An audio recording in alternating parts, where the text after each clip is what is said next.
এবং দাবি করি অনতিবিলম্বে এই সিদ্ধান্ত বাতিল করুন। বন্ধুগণ, ওনাদের বুদ্ধি শুদ্ধি আমাদের থেকে একটু বেশি, কারণ ওনারা সবচেয়ে বড় বড় ডিগ্রিওয়ালা লোক একটা বুদ্ধি করছে।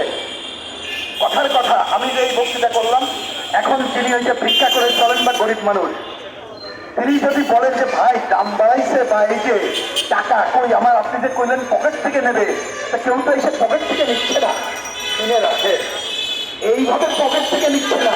আপনি এখান থেকে যাওয়ার পর একটা বিড়ি খেতে যাবেন না, আপনি একটু বিস্কিট খেতে যাবেন না, আপনি মোবাইলে একটু কথা বলবেন না, আপনি বাচ্চার জন্য একটা টিফিন বক্স কিনবেন না, আপনি বাড়িতে ওই যে গ্যাসের চলার জন্য এলপিজি গ্যাস কিনবেন না, আগের থেকে দাম বেড়ে যাবে। এইটাকে বলে অপ্রত্যক্ষ কর। আপনি দেখতে পারবেন না আপনার পকেট মার হয়ে গেল। এই হচ্ছে এই সরকার, এই নীতি করার মধ্য দিয়ে এই কাজটা করল। এখন করার পেছনে আর একটাও কারণ আছে, টাকা নাই বললাম।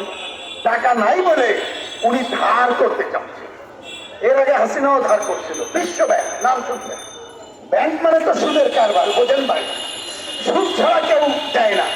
আপনি ধরেন একটা ফ্রিজ কিনবেন, ব্যাংকে গেলেন, সুদ দিতে হয় কতগুলো আইন আছে না, নিয়ম কানুন, এইটা মেনে চলতে হবে।